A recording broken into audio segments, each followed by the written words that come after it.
The VulcanS's headlight leaves a lot to be desired in terms of illumination. I had made the choice a while ago to change the bulb, but not only was this a fiddly job, there's also regulations in regards to the type of lights we're allowed to have on our motorcycles in the UK.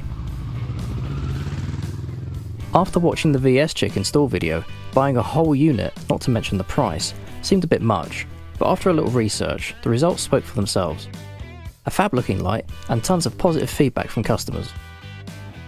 Which brings us here, to this unboxing and installation video. I'm happy in saying the packaging is simple, yet safe. After removing the plastic bag, there's nothing too flashy going on here, just a good box with a good bit of padding. Feel free to pause the video and read the material, if my camera actually focuses. Inside we have a thank you, with some rather colourful language. A useful paper on condensation. A note from the support team.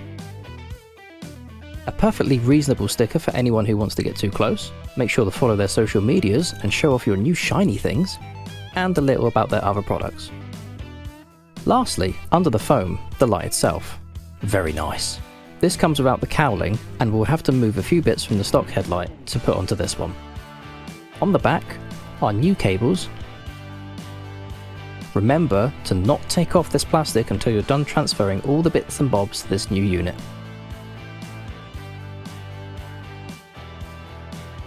First off, in order to remove the original unit, there are two Allen key screws under the headlight. Next, gently lift the entire unit off and be careful of the wires. Once off the bike, unplug the main power cable and additional light from the unit. We won't need this little bulb, but keep it with the old unit just in case. This is also a great time to do a bit of detail cleaning. So, now the unit's off, let's get the cowling off and swap over the fixtures. There are two metal plugs at the bottom that need to come out before we remove the large rubber washers. All the washers are a little fiddly to remove, but take your time and be gentle with them.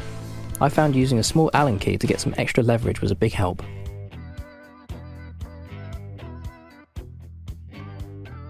We need to remove these screws at the bottom, then at the top.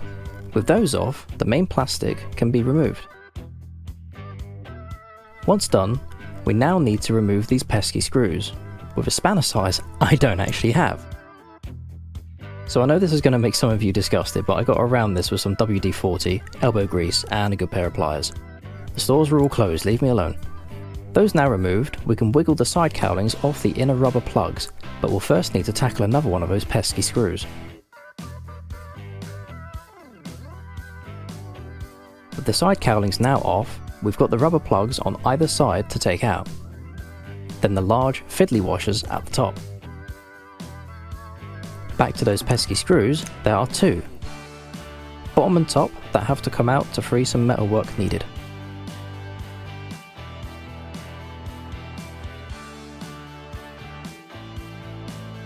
That's everything we need. Let's pop the old unit and that little bulb in the box for safekeeping. Then we can take a moment to clean up.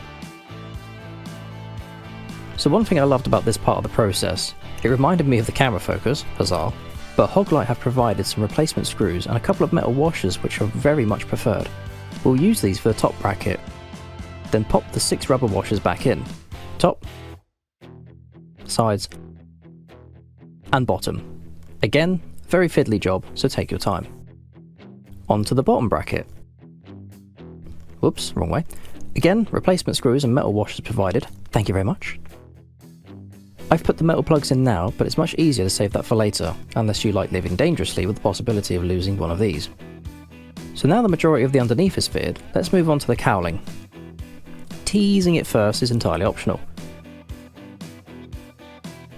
Ensure the 2 side plugs are plugged in. The top 2 screws are screwed back in. Just ignore the pliers, okay? Now for the main cowling plate that goes over the front. Make sure on both sides it slots into these little grooves.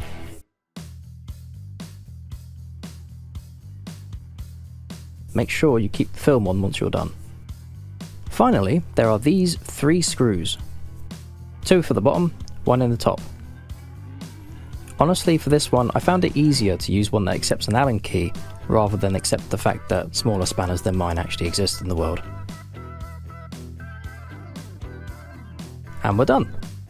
Well, now we need to fit this new unit onto the bike. Firstly, wires. Do make sure you insert the smaller wire the correct way around. If you don't, the outer ring won't light up. Thankfully, the main plug is much easier. Simply slot it in and ensure everything is properly connected.